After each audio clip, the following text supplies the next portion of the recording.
السلام علیکم dear students. So students آج جو ہم چیپٹر 4 کر رہے تھے نا اس کے جو بھی باقیہ حصہ رہ گیا ہے وہ سارا ہم آج کمپلیٹ کریں گے. اور اس کے علاوہ یہ ہے کہ جو بھی لوگ یہ میری ویڈیو دیکھ رہے ہیں اسٹوڈنٹس ابھی ان سب سے ریکویسٹ ہے کہ وہ اپنے کلاس فیلوز کو بھی ان ویڈیوز کے بارے میں بتائیں تاکہ ان کو بھی اس سے فائدہ ہو اور میرے لیے بھی کچھ موٹیویشن رہے. اچھا, تو رجسٹریشن سے ہم شروع کرتے ہیں کہ فرم کی رجسٹریشن کس طرح سے ہے اور یہ کیا چیز ہے. اس کو پڑھنا شروع کرتے ہیں ٹاپک کو. تو مفہوم کے اندر وہ کہہ رہا ہے کہ رجسٹریشن سے مراد شراکتی کاروبار یا فرم کے وجود کا ثبوت, کہ جو رجسٹریشن ہے نا وہ اس کے وجود کا ایک ثبوت کا ڈاکومنٹ ہے کہ یہ ایک رجسٹرڈ کاروبار ہے. مزید ہم اس بات کو مثلا کہ آپ سمپلی بس یہی سمجھیں کہ یہ جو شراکت کی رجسٹریشن ہے نا یہ اس کا ایک ڈاکومنٹ ہے جو اس کا ثبوت ہے اس کے ہونے کا. مثال کے طور پہ ایک پلاٹ ہوتا ہے تو پلاٹ کی کیا ہوتی ہے, رجسٹری. وہ جو رجسٹری ہوتی ہے نا وہ اس کا ڈاکومنٹ ہوتا ہے. اسی طرح کاروبار ہے, جو شراکتی کاروبار ہے اس کا جو رجسٹریشن ہے نا وہ اس کے ہونے کا ایک ڈاکومنٹ ہے. یہی چیز ہے. جس طرح میں نے آپ کو زمین کی مثال دے کے سمجھائی, آئی تھنک کہ آپ کو یہ کلیئر ہو گیا ہوگا. آگے ہم اس کی ڈیفینیشنز کو پڑھتے ہیں. فرم کے رجسٹرار کے پاس فرم کے نام کو درج کروانے کے عمل کو فرم یا شراکت کی رجسٹریشن کہتے ہیں. جو رجسٹرار ہوتا ہے نا یہ ہر ایک علاقے کا ہوتا ہے. یہ علاقے مثلا کہ تحصیل وائز, اب مجھے کنفرم نہیں ہے کہ جو security exchange commission of Pakistan ہے وہ ریجن کو کس بیسس کے اوپر جو ہے نا وہ ڈیوائیڈ کرتی ہے. لیکن آپ جہاں پہ بھی کمپنی نہیں, یہ شراکت داری والا یعنی کہ جہاں پہ بھی آپ پارٹنرشپ کا بزنس سٹارٹ کریں گے تو جب آپ S C C P security exchange commission of Pakistan کے آفس میں جائیں گے نا تو وہ آپ کو بتا دے گا کہ آپ کے علاقے کا ریلیونٹ جو رجسٹرار ہے وہ کہاں پہ بیٹھتا ہے. تو بیسیکلی وہ کہتا ہے کہ جو فرم ہے نا فرم, وہ رجسٹرار جو بھی آپ کے علاقے کا ہے اس کے پاس فرم کے نام کو درج کروانے کے عمل کو فرم یا شراکت کی رجسٹریشن کہتے ہیں. یعنی کہ رجسٹرار کے پاس جو ہم نے نام لکھوایا ہے نا اس کو ہم فرم کی رجسٹریشن کہتے ہیں. آگے ہم پڑھتے ہیں. قانون شراکت مجریہ 1932 کے تحت شراکت کو رجسٹرڈ کروانا لازمی نہیں ہے. یعنی کہ جو پارٹنرشپ کا بزنس ہے اس کا رجسٹرڈ کروانا لازمی نہیں ہے, قانوناً لازمی نہیں ہے. تاہم اگر فرم کے حصہ دار اپنی فرم کی رجسٹریشن کروانا چاہیں تو کروا سکتے ہیں. یعنی کہ وہ کہہ رہا ہے کہ یہ کروانا لازمی نہیں ہے لیکن اگر وہ کروانا چاہیں تو وہ کروا سکتے ہیں. شراکتی کاروبار کی ترقی میں رجسٹریشن بہت مددگار ثابت ہوتی ہے کیونکہ ایسی فرم کو حکومت کی طرف سے بہت ساری مراعات ملتی ہیں. یعنی کہ وہ کہہ رہا ہے کہ جو بھی فرم رجسٹرڈ ہوگی نا اس کو حکومت کی طرف سے بڑی مراعات ملیں گی. مراعات مثلا ٹیکس میں چھوٹ ہو سکتی ہے, اس کے علاوہ کوئی انسینٹیو ہو سکتے ہیں, امپورٹ ایکسپورٹ پہ کوئی ڈیوٹیز کے اندر چھوٹ ہو سکتی ہے. اس طرح کی یعنی کہ چیزیں ان کو ملتی ہیں جو رجسٹرڈ پارٹنرشپ بزنسز ہوتے ہیں. اس کے بعد آ جائیں, اگر شراکتی کاروبار کو رجسٹر کروانا مقصود ہو تو اس کے لیے مندرجہ ذیل مراحل سے گزرنا پڑتا ہے. جو مراحل ہم ابھی پڑھیں گے نا ان مراحل سے ہمیں گزرنا پڑے گا اگر ہم نے ایک پارٹنرشپ بزنس کو رجسٹر کروانا ہے. اچھا, اس میں سب سے پہلے درخواست برائے رجسٹریشن کے اندر 3 چیزیں ہیں. ایک رجسٹریشن فارم ہوگا, شراکتی معاہدہ ہوگا, چلان فارم ہوئے گا.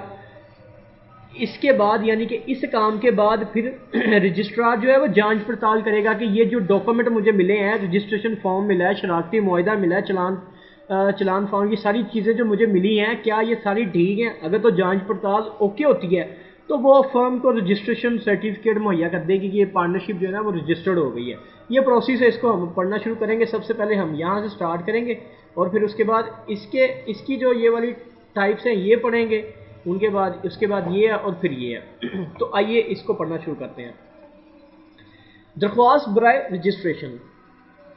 اچھا, کہتا ہے قانون شراکت کی شق 58 کے تحت فرم کو رجسٹرڈ کروانے کے لیے اس علاقے کے رجسٹرار کو درخواست رجسٹریشن دینا پڑتی ہے. یعنی کہ وہی بات جو میں نے کی تھی کہ جس بھی ایریا کے اندر پارٹنرشپ کا بزنس سٹارٹ کرنا ہے نا اس ریجن کا جو رجسٹرار ہوگا نا اس کے پاس جا کے ہم نے ڈاکومنٹس کو سبمٹ کروانا ہے, جس کے ساتھ شراکتی معاہدہ, چلان فارم رجسٹرار کے دفتر میں داخل کروانا بہت ضروری ہے. یہ جو ہم نے باتیں کی نا شراکتی معاہدہ, چلان فارم اور یہ والی 3 باتیں ہم ابھی یہاں پہ آگے مزید پڑھیں گے.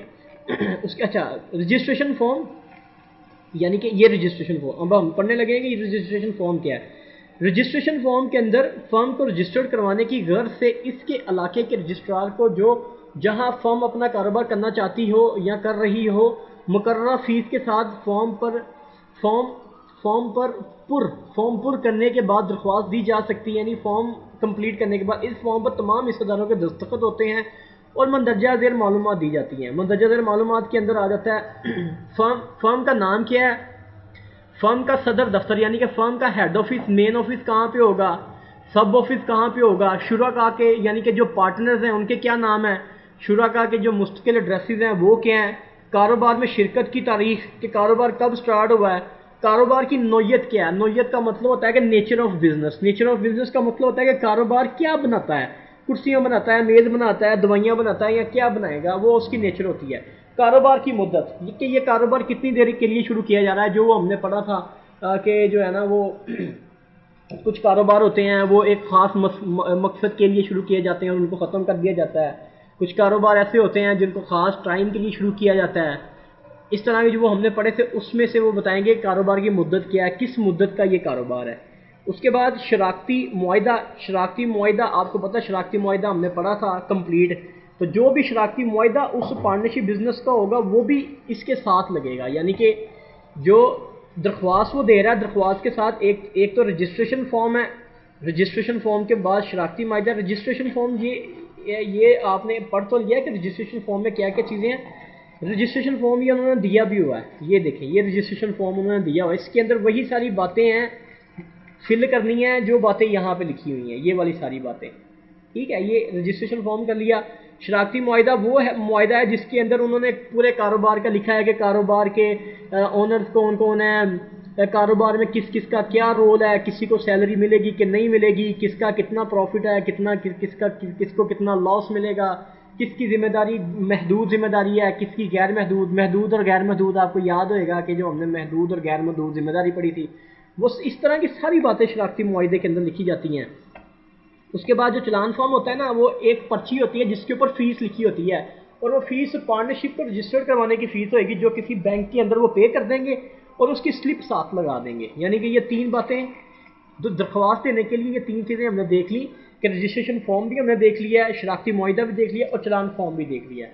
اس کے بعد جو نیکسٹ چیز ہے اس پیج کے اوپر یہ رجسٹریشن فارم دیا ہوا ہے, اس کو آپ پڑھ لیجیے گا, اس کے اندر وہی باتیں ہیں. اچھا یہاں پہ یہ رجسٹریشن کی درخواست اور رجسٹریشن کی سرکاری فیس کی وصولی کے بعد رجسٹرار مہیا کردہ معلومات کی جانچ پڑتال کرتا ہے اور اس بات کا اطمینان کرتا ہے کہ نہ صرف فرم اپنی حقیقی وجود رکھتی ہے بلکہ وہ قومی مفاد کو بھی مد نظر رکھے گی. یعنی کہ وہ ساری جانچ پڑتال کرے گا.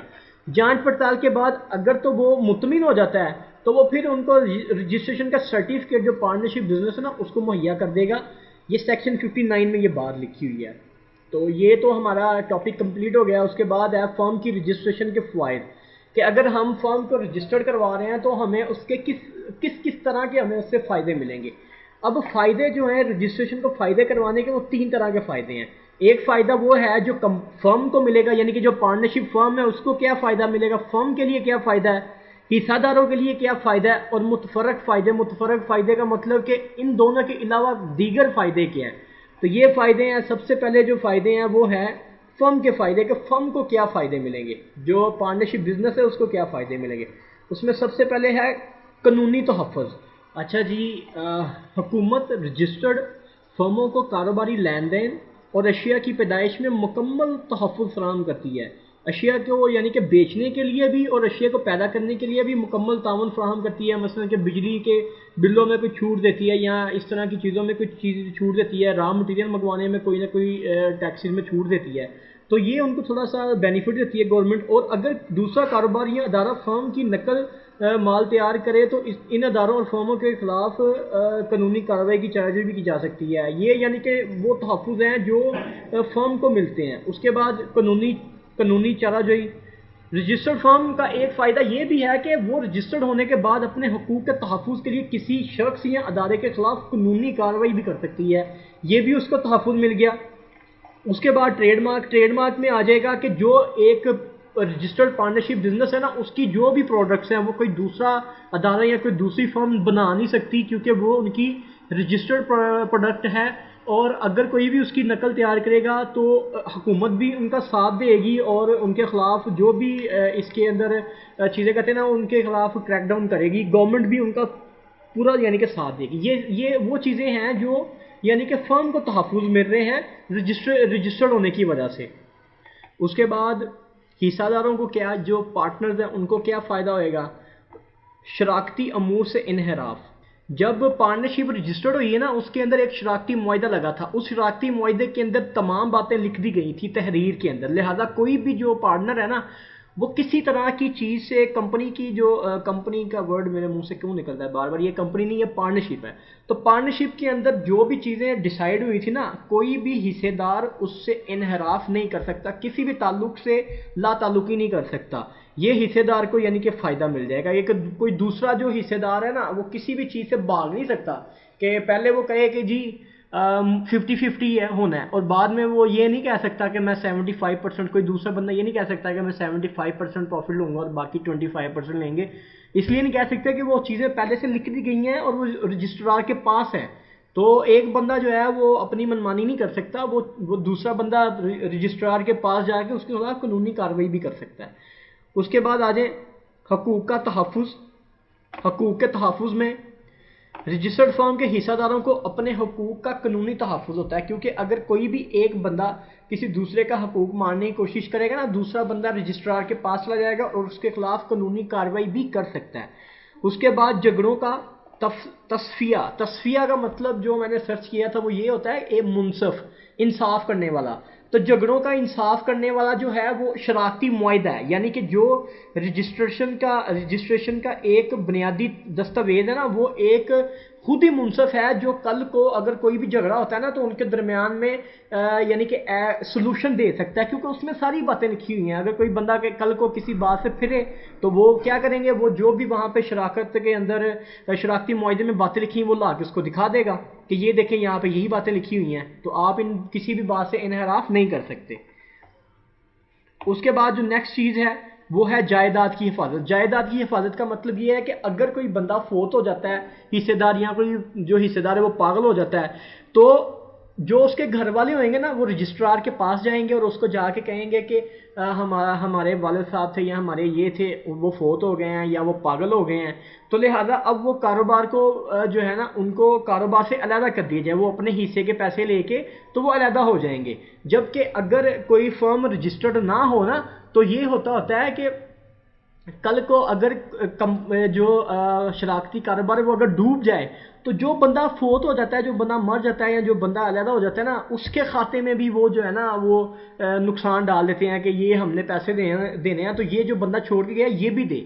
لیکن رجسٹرڈ کے اندر یہ ہوئے گا کہ یہ باتیں جب کوئی بندہ فوت ہوئے گا یا کوئی بندہ چھوڑ کے جائے گا، وہ اس کے ورثاء اسی ٹائم رجسٹرار کے پاس جائیں گے اور رجسٹرار سے جا کے یہ کہیں گے کہ ہمیں اس کاروبار سے علیحدہ کر دیا جائے، ہمارا جو بھی حصہ ہے وہ ہمیں دے کے۔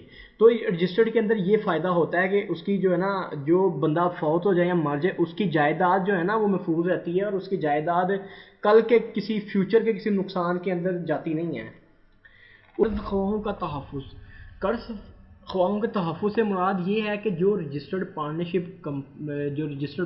بزنس ہوتا ہے نا وہ اپنے حساب کتاب کو بالکل سیدھا رکھتی ہے، اور اس میں جو بھی حصے دار ہوتے ہیں ان کی ایک خاص ڈیوٹیز ہوتی ہیں جن کو وہ ڈیلی بیسس پہ پورا کر رہے ہوتے ہیں۔ اب یہاں پہ اس نے نا ایک ورڈ یوز کیا ہے، وہ ورڈ ہے قرض خواہ۔ ٹھیک ہے، قرض خواہ وہ ہوتے ہیں جو کمپنی کو ایک ایگریمنٹ کے اوپر پیسے دیتے ہیں کہ جس کے بدلے میں وہ اس سے سود لیتے ہیں۔ تو وہ کہتا ہے کہ جو قرض خواہ ہوتے ہیں نا، جو کمپنی کو پیسے دینے کے لیے تیار ہوتے ہیں، ان کو بھی تحفظ ہوتا ہے کہ ان کے پیسے ان کو واپس مل ہی جانے ہیں، کیونکہ وہ کمپنی جو ہے نا وہ اس کے کام ٹھیک ہیں۔ اچھا، اب یہ قرض خواہ بھی حصہ داروں کی صورت میں ہی، یہ حصہ دار ہوتے نہیں لیکن حصہ داروں کی شکل میں آ جاتے ہیں نا کہ یہ کمپنی کو پیسے دینے کے لیے ریڈی ہوتے ہیں، تیار ہوتے ہیں۔ اس کے بعد ہے متفرق فوائد۔ متفرق فوائد کے اندر سب سے پہلا فوائد ہے قرضے کی سہولت۔ اب قرضے کی یہاں پہ بینک کی بات ہو رہی ہے، یہاں پہ قرضہ خواہوں کی بات نہیں، قرضہ خواہوں کی بات اوپر ہوئی ہے۔ قرضہ خواہ تقریباً حصے داروں جیسے ہی ہوتے ہیں لیکن حصے دار نہیں ہوتے وہ، یعنی کہ یہ وہ ہوتے ہیں جو پیسے دینے کے لیے کمپنی کو تیار ہوتے ہیں اور یہ بدلے میں سود لیتے ہیں۔ اب یہاں پہ قرضے کی سہولت کا مطلب یہ ہے کہ کیونکہ ایک کمپنی جو ہوتی ہے نا وہ رجسٹرڈ ہوتی ہے اور جو بھی حکومت کا قانون ہوتا ہے اس کے مطابق کام کر رہی ہوتی ہے، اس وجہ سے بینک اور جو دیگر مالیاتی ادارے ہوتے ہیں نا وہ ان کو قرضہ یا ان کو پیسے دیتے ہوئے ہچکچاتے نہیں ہیں، عوام کا بھی ان کے اوپر اعتماد ہوتا ہے کیونکہ وہ جو حکومت کا قانون ہوتا ہے اس کے مطابق کام کر رہے ہوتے ہیں۔ عوام کا رجسٹرڈ فرم پر غیر رجسٹرڈ فرم کی نسبت زیادہ اعتماد ہوتا ہے کیونکہ رجسٹرڈ فرم حکومت کے زیر اثر فرائض سر انجام دہی ہوتی ہے، لہٰذا عوام بغیر کسی خوف کے رجسٹرڈ فرموں کے ساتھ کاروباری لین دین کرتے ہیں۔ جو بات میں نے کی ہے وہی بات ہے، کاروباری ساکھ بھی اس کی بہتر ہوتی ہے کیونکہ وہ حکومت کے قوانین کے انڈر کام کریں، اس لیے ان کی کاروباری ساکھ کا مطلب کہ لوگوں کی نظر میں ان کی اہمیت، ایک گڈ ول جسے انگلش میں گڈ ول کہتے ہیں، گڈ ول سرچ کر لیجیے گا آپ کو مزید اگر آپ کو گڈ ول کا نہیں پتا تو گڈ ول یہ ہوتی ہے کہ جیسے مثال کے طور پر گورمے ہے، وہ گورمے کی جو برانڈ نیم ہے اس کو گڈ ول کہتے ہیں، تو یہ کاروباری ساکھ بھی برانڈ نیم ہی آتا ہے کہ اس کی لوگوں کے مائنڈ میں کیا اس کا پرسیپشن ہے۔ تو رجسٹرڈ فرم پر عوام کا اعتماد ہونے کی وجہ سے عوام اور فرم کے تعلقات میں اضافہ ہوتا رہتا ہے، جس کی وجہ سے کاروباری ساکھ میں اضافہ ہوتا ہے، یعنی کہ لوگوں کے ساتھ ان کے تعلقات بڑھتے ہیں جس کی وجہ سے لوگ جو ہیں اس کے بارے میں بہتر لوگوں کے مائنڈ میں ایک برانڈ امیج بنتا ہے کہ یہ کمپنی برانڈ ہے۔ ٹیکس کی بچت ان کو ہوتی ہے کیونکہ حکومت جو ہے رجسٹرڈ جو بھی ہوتی ہیں فرمز ہوتی ہیں رجسٹرڈ پارٹنرشپ ہوتی ہے اس کو مالی یعنی کہ ٹیکسز میں چھوٹ دیتی ہے، ٹیکس کریڈٹ دیتی ہے، ٹیکس میں چھوٹ حاصل کرتی ہے، جو کہ کسی جو دوسری ان رجسٹرڈ پارٹنرشپ ہوتی ہے اس کو یہ چیزیں نہیں ملتی۔ تو یہ والا ٹاپک بھی ہم نے کلیئر کر دیا۔ اس کے بعد ہے شراکت کا خاتمہ۔ شراکت کا خاتمہ ہم پڑھیں گے ڈیزولیشن آف پارٹنرشپ، کے پارٹنرشپ کو ختم کس طرح سے کیا جاتا ہے۔ تو آئیے اس کو پڑھنا شروع کرتے ہیں۔ پہلا ہم یہ پہلا پڑھتے ہیں، اس میں دیکھتے ہیں کہ اس نے کیا بات کی ہے۔ شراکت کا خاتمہ، جب کوئی ایک یا ایک سے زائد حصے دار کسی وجہ سے شراکتی کاروبار کو چھوڑ جائے لیکن بقیہ حصے دار اسی نام سے شراکتی کاروبار کو جاری رکھیں تو اسے شراکت کا خاتمہ کہتے ہیں۔ دو باتیں سمجھنی ہیں، ایک شراکت کا خاتمہ ہے اور دوسرا پارٹنرشپ بزنس کا خاتمہ ہے۔ ایک فرم کا خاتمہ، ایک شراکت کا خاتمہ ہے۔ جب ایک یا ایک سے زیادہ کوئی بھی حصے دار چھوڑ کے چلا جائے گا تو اس کو ہم شراکت کا خاتمہ کہیں گے، فرم کا خاتمہ نہیں کہیں گے، بزنس کا خاتمہ نہیں کہیں گے اس کو۔ جو باقی لوگ رہ جائیں گے وہ ایک نئے معاہدے کے ساتھ دوبارہ سے کام شروع کر لیں گے۔ تو یہ دونوں چیزوں میں آپ نے فرق سمجھنا ہے کہ شراکت کا خاتمہ اور فرم کے خاتمے میں فرق ہے۔ جب کوئی ایک یا ایک سے زائد حصے دار کسی وجہ سے شراکتی کاروبار کو چھوڑ جائیں لیکن بقیہ حصے دار اسی نام سے شراکتی کاروبار کو جاری رکھیں تو اسے شراکت کا خاتمہ کہتے ہیں۔ یعنی شراکت کے خاتمے کی صورت میں شراکتی کاروبار فرم کا خاتمہ نہیں ہوتا۔ ٹھیک ہے، کلیئر ہو گیا کہ شراکت کے خاتمے کے اندر فرم ختم نہیں ہوتی۔ فرم کب ختم ہوتی ہے وہ ہم اس میں پڑھتے ہیں۔ شراکتی کاروبار فرم کے خاتمے سے مراد شراکتی کاروبار کا مکمل طور پر بند کر دینا، یعنی اس کے قانونی حیثیت کو ختم کر دینا، یعنی کہ وہ جو رجسٹریشن کروائی ہوئی ہے اس کا منسوخ ہو جانا، اس کا ختم ہو جانا۔ شراکتی کاروبار یا فرم کے خاتمے سے مراد اس کی واجبات کی ادائیگی، اس نے جس کے پیسے دینے ہیں وہ واپس کر دیے اور جو اثاثہ جات ہیں ان کو فروخت کر دیا۔ قانون شراکت داری کے سیکشن 39 کے تحت فرم کے حصہ داروں کے درمیان شراکتی تعلق کا خاتمہ فرم کا خاتمہ کہلاتا ہے۔ ٹھیک ہے، میرا خیال ہے آپ کو اس میں کلیئرٹی آ گئی ہونی ہے کہ شراکت کا خاتمہ کیا ہے اور فرم کا خاتمہ کیا ہے۔ فرم تب ختم ہوتی ہے جب بزنس کے تمام جو بھی پروسیسز ہو رہے ہیں، جو بھی انتظامی امور ہو رہے ہیں وہ سارے ختم کر دیے جاتے ہیں، جو بھی کمپنی کے واجبات دینے ہیں وہ پے کر دیے جاتے ہیں اور جو بھی کمپنی کے اثاثہ جات ہیں وہ بیچ دیے جاتے ہیں اور وہ لوگ آپس میں بانٹ لیتے ہیں۔ اس کو کہتے ہیں فرم کا خاتمہ۔ شراکت کا خاتمہ بس اتنا، شراکت کا خاتمہ بس یہ ہے کہ ایک بندہ چھوڑ کے چلے گیا، باقی لوگ اس کو کاروبار کو چلا رہے ہیں، یہ شراکت کا خاتمہ ہے۔ اچھا، اب شراکت یا فرم کے خاتمے کے طریقے۔ شراکت یا فرم کو مندرجہ ذیل طریقوں سے ختم کیا جا سکتا ہے۔ شراکت کے خاتمے، پہلا خاتمہ ہے عدالتی حکم کے بغیر اور دوسرا ہے بذریعہ عدالتی حکم۔ عدالتی حکومت کے بغیر کیا آتا ہے کہ بذریعہ معاہدہ، کوئی معاہدہ کر کے ختم کیا جائے، کوئی نوٹس دے کے، کوئی معاہدے کی کسی نے خلاف ورزی کی ہے تو کوئی خاص واقعہ رونما ہو گیا ہے، ان میں یہ واقعے ہیں، ان کی ڈیٹیل ہم نے پڑھنی ہے آگے، اور اگر بذریعہ حکومت ہوا ہے تو حکومت یہ چیزیں دیکھے گی، اگر ان میں سے کوئی بھی چیز ہوئے گی تو حکومت خود بخود اس کو پارٹنرشپ کو ختم کر دے گی۔ اچھا، اب یہاں سے پہلے ہم یہ پڑھنا شروع کریں گے کہ عدالتی حکم کے بغیر کیسے ختم ہوتی ہے۔ تو شراکت کا خاتمہ عدالتی حکم کے بغیر، اس میں سب سے پہلے ہے شراکت کا خاتمہ بذریعہ معاہدہ، کہ معاہدے کے ذریعے شراکت کیسے ختم ہوتی ہے۔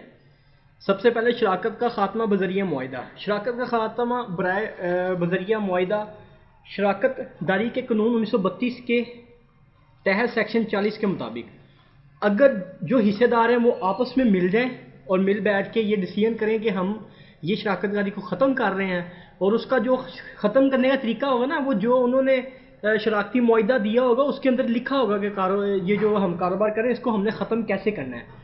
اگر کوئی وہاں پہ معاہدہ نہیں لکھا ہوا تو پھر وہ نئے سرے سے نیا معاہدہ بنائیں گے اور اس کے مطابق جو ان کی پارٹنرشپ ہے اس کو وہ منسوخ کر دیں گے، اس کو ختم کر دیں گے۔ اس کے بعد ہے شراکت کا خاتمہ بذریعہ نوٹس، شراکت کا خاتمہ بذریعہ نوٹس کے سیکشن 43 کے تحت اگر کوئی ایک بندہ کوئی نوٹس بھیجے گا کہ ہم یہ شراکت کو ختم کر رہے ہیں، تو اس نوٹس کے اوپر جو بھی تاریخ لکھی ہوگی اس تاریخ کے اندر جو ہے نا وہ یہ پارٹنرشپ ختم ہو جائے گی۔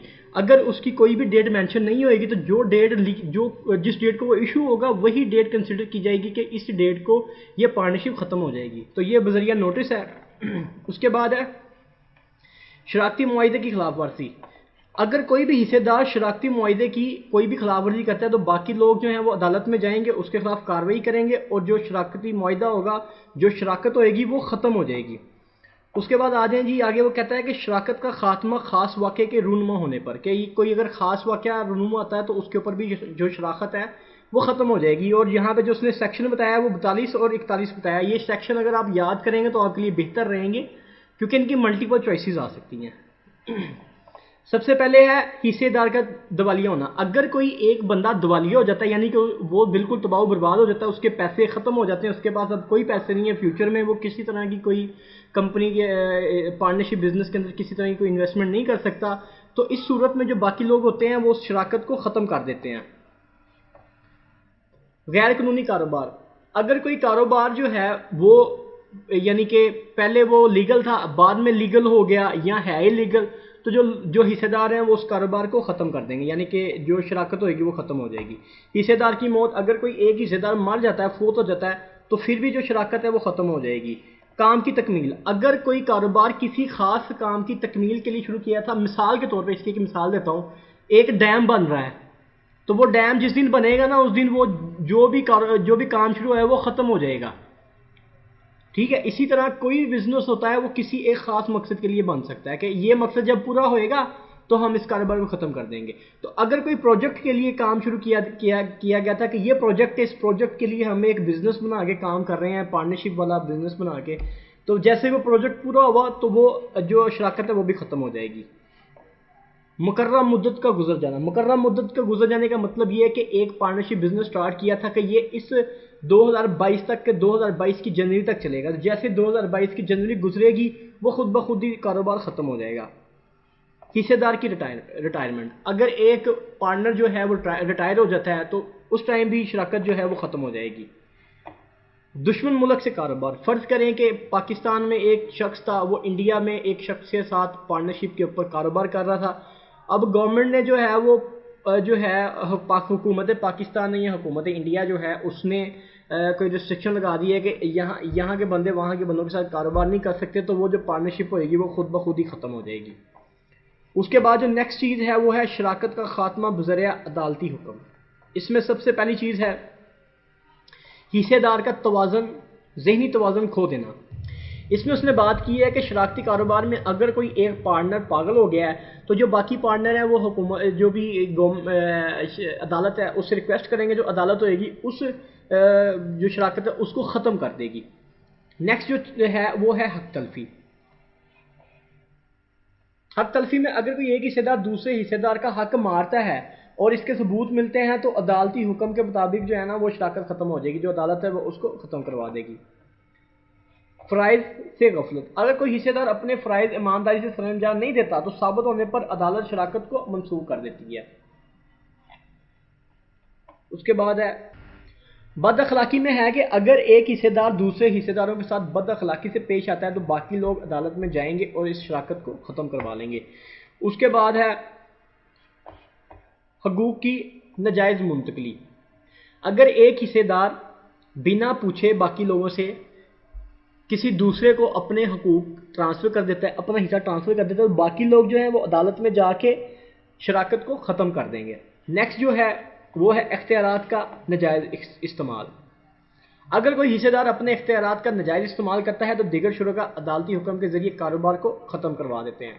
اس کے بعد آتے ہیں جی مسلسل نقصان۔ اگر ایک شراکتی کاروبار چل رہا ہے اور اس میں مسلسل نقصان ہو رہا ہے، مستقبل میں منافع کے کہیں دور دور تک چانسز نظر نہیں آ رہے، تو جو تمام شرکاء ہیں وہ عدالت میں جائیں گے اور اس کو ختم کروا دیں گے، جو بھی ان کا کاروبار ہے نا اس کو ختم کروا دیں گے، جو ان کی پارٹنرشپ ہے اس کو ختم کروا دیں گے۔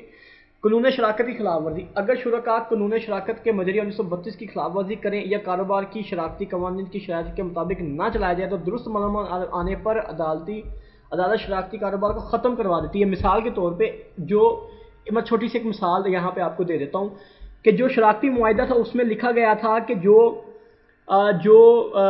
یہ کاروبار ہے پارٹنرشپ بزنس جو ہے نا، جو فرض کریں کہ انہوں نے ایک میڈیکل سٹور اوپن کیا تھا، اب میڈیکل سٹور اوپن کرنے کے بعد وہ بعد میں ٹیسٹ کرنا شروع کر دیں، لوگوں کا بلڈ نکال کے ٹیسٹ کرنا شروع کر دیں، تو وہ اگر حکومت کو پتہ چلے گا یا گورنمنٹ کو پتہ چلے گا نا تو وہ عدالت کو کہے گی، اور عدالت جو ہے وہ اس یعنی کہ فرم کا جو بھی یعنی کہ سرٹیفکیٹ انہوں نے دیا ہوگا وہ کینسل کر دے گی۔ تو اگر آپ کسی بھی چیز کی خلاف ورزی کریں گے نا جو شراکتی معاہدے میں لکھی ہوئی ہے، تو گورنمنٹ یا عدالت جو ہے وہ آپ کے کاروبار کو ختم کر دے گی، سیز کر دے گی، اس کو بالکل جو ہے نا وہ اس کا سرٹیفکیٹ جو انہوں نے ایشو کیا تھا اس کو کینسل کر دے گی۔ تو یہ ہم نے یہاں تک پڑھ لیا ہے ساری۔ اب شراکت کے خاتمے پر فرم کے اثاثوں کی تقسیم، یہ تھوڑا سا رہ گیا، یہ بھی پڑھ لیتے ہیں۔ اچھا جی، جب یہاں سے میں پڑھتا ہوں، جب شراکتی کاروبار کی آئینی حیثیت ختم ہو جاتی ہے تو فرم کے تمام اثاثہ جات جن میں فرم کی ساکھ بھی شامل ہوتی ہے، فرم کی ساکھ کو کہتے ہیں فرم کی گڈ ول، جو اس کا نام ہے، جو اس کا برانڈ نیم ہے، اس کی بھی ایک قیمت لگے گی، سب کے سب فروخت کر دیے جاتے ہیں اور ان کی فروخت سے حاصل شدہ رقم مندرجہ ذیل طریقے سے استعمال کی جاتی ہے۔ سب سے پہلے جو یہ بیچنے کے بعد جو پیسے آتے ہیں نا، سب سے پہلے ان سے قرضوں کی ادائیگی کی جاتی ہیں۔ یہ وہ قرضے ہوتے ہیں جو بینکوں سے لیے ہوتے ہیں یا دوسرے لوگوں سے لیے ہوتے ہیں، یہ سب سے پہلے ان کو قرضے واپس کیے جاتے ہیں۔ ان کو قرضے واپس کرنے کے بعد جو حصے دار ہوتے ہیں، جو انہوں نے قرضے کمپنی کو دیے ہوتے ہیں، کمپنی نہیں، پارٹنرشپ بزنس کو، وہ واپس کیے جاتے ہیں۔ اگر پھر پیسے بچ جائیں تو اس سے جو حصے داروں نے سرمایہ لگایا ہوتا ہے وہ سرمایہ ان کو واپس کیا جاتا ہے۔ سرمایہ واپس کرنے کے بعد بھی اگر پیسے مل جائیں تو وہ پھر ان کے منافع کے تناسب کے مطابق ان میں ڈیوائیڈ کر دیا جاتا ہے۔ اب یہاں پہ ایک چیز اور ہے جو بڑی خطرناک بات ہے، وہ یہ ہے، وہ کہتا ہے کہ یہاں پہ یہ بات قابل ذکر ہے کہ اگر فرم کے اثاثہ جات کی رقم کم ہو جائے تو حصہ داروں کی ذاتی جائیداد سے ان کے سرمایہ کے تناسب سے نقصان پورا کیا جائے گا۔ یعنی کہ سمجھنے والی بات یہاں پہ یہ ہے کہ جو واحد ملکیتی کاروبار، سول ٹریڈرشپ، سول پروپرائٹرشپ اور پارٹنرشپ، شراکت داری، ان دونوں طرح کے جو بزنس ہیں نا، ان میں اگر کاروبار ڈوب جاتا ہے اور کاروبار ڈوبنے کے بعد بھی آپ نے اگر کسی کے پیسے دینے ہیں تو آپ کو جو حصے دار ہیں، جو کاروبار کے مالک ہیں نا، ان کو اپنی جائیداد بیچ کے پیسے واپس کرنے پڑیں گے۔ یعنی کہ یہ دو باتیں تو میں کنفرم ہو گئی ہیں، چاہے اگر آپ کی پارٹنرشپ رجسٹرڈ بھی تھی پھر بھی دینے ہی پڑنے ہیں آپ کو۔ تو یہ چیز آپ نے یاد رکھنی ہے کہ واحد ملکیتی کاروبار میں اور شراکت داری میں یہ چیز یہ ہے کہ اگر کاروبار میں نقصان ہوتا ہے تو بھائی پیسے آپ کو اپنی پراپرٹی بیچ کے دینے پڑنے ہیں۔ تو یہ چیز نا کمپنی میں نہیں ہوئے گی، وہ جب ہم کمپنی پڑھیں گے تو میں آپ کو اس میں یہ چیز بتاؤں گا کہ اس میں کچھ اور پروسیس ہوتا ہے، تو وہ جب ہم ادھر جائیں گے تبھی ہم بات کریں گے۔ تو یہ چیپٹر تو ہم نے کمپلیٹ کر لیا ہے۔ نیکسٹ ویڈیو میں آپ کو جو اس کی ایکسرسائز ہے، شارٹ کوسچنز اور ملٹیپل چوائسیز ہے وہ کروا دوں گا، اور اس کے بعد آپ کو اس میں اسی چیپٹر کا ایک ٹیسٹ مل جائے گا اور اس ٹیسٹ کو آپ نے سالو کرنا ہوئے گا۔ اور یہ آج کی جو ٹاپک تھا وہ تو ہم نے پڑھ لیا ہے۔ اب میں نے بس آپ سے ایک دو ریکویسٹز ہی کرنی ہیں، بس ریکویسٹ کرنی ہے آپ سے، وہ یہ کرنی ہے کہ آپ لوگ جو ہے نا وہ ویڈیوز کو شیئر نہیں کرتے، آپ لوگ اپنے کلاس فیلوز کو ان کے لنکس نہیں دیتے۔ اس کی ریزن یہ ہے کہ میری یہ والی جو پرنسپل آف کامرس کی بک ہے نا، اس کے اوپر ویوز بہت کم ہیں اور میرے لیے یہ چیزیں مجھے بہت ڈیموٹیویٹ کرتی ہیں۔ تو آپ کی مجھے جو ہے نا وہ آپ کی طرف سے یہ چیز چاہیے کہ آپ لوگ ان کو ایمانداری کے ساتھ چیزوں کو شیئر کریں، ان کو بھی فائدہ ہوئے گا، جو دیکھیں گے وہ بھی آپ کو دعائیں دیں گے، اور میں بھی تھوڑا سا موٹیویٹ ہو جاؤں گا کہ لوگ جو ہیں وہ مجھے فیڈ بیک دے رہے ہیں۔ اور باقی آپ لوگ مجھے فیڈ بیک دیا کریں نا، کہ میں اگر کہیں چیز کسی چیز کی آپ کو سمجھ نہیں آ رہی، یا آپ کوئی چیز سمجھنا چاہتے ہیں، کوئی چیز آپ بتانا چاہتے ہیں، یا آپ کہتے ہیں کہ ابھی ہم یہ چیز شروع کریں ابھی، کیونکہ میرا مائنڈ ابھی یہی ہے کہ میں آئی کام پارٹ 1 کی جو بکس ہیں نا ساری، پہلے تو ان کو کمپلیٹ کروں اکاؤنٹنگ کے علاوہ۔ اکاؤنٹنگ کو بھی کروں گا لیکن اکاؤنٹنگ کو کرنے کا موڈ نہیں ہے، اکاؤنٹنگ کے علاوہ جتنی بھی بکس ہیں نا وہ میں نے ساری کمپلیٹ کرنی ہے۔ تو اس کے بعد پھر میں اب be com I com part 2 کی طرف جاؤں گا کہ اس کی ساری بکس کو جو ہے نا وہ ختم کروں۔ تو آپ لوگ جو ہے اگر مجھے فیڈ بیک نہیں دیں گے یا مجھے موٹیویٹ نہیں کریں گے تو میرے لیے بڑا مشکل ہے کہ میں جو ہے نا وہ پھر چیزوں کو لے کے چلوں۔ تو میں اب امید کرتا ہوں کہ اگر جو بھی بندہ میری یہ باتیں سن رہا ہے تو یہ وہ لوگ اس چیز کو کنسیڈر کریں گے، میری اس ریکویسٹ کو کنسیڈر کریں گے، امید کرتا ہوں میں۔ تو ٹھیک ہے، پھر اگلی ویڈیو میں ہم اس کی ایکسرسائز دیکھتے ہیں اور ملٹیپل چوائسیز کو کرتے ہیں، اور اس کے بعد ٹیسٹ دینا اپنے ضرور ہے، اور ٹیسٹ جیسے چیپٹر 1 میں نے ٹیسٹ ایک اپلوڈ کیا ہوا ہے، تو اسی طرح سے باقی چیپٹرس بھی کیے ہوئے ہیں، آپ ان کو ضرور اٹیمپٹ کیا کریں لیکچر پورا لینے کے بعد۔ تو ٹھیک ہے پھر، اللہ حافظ۔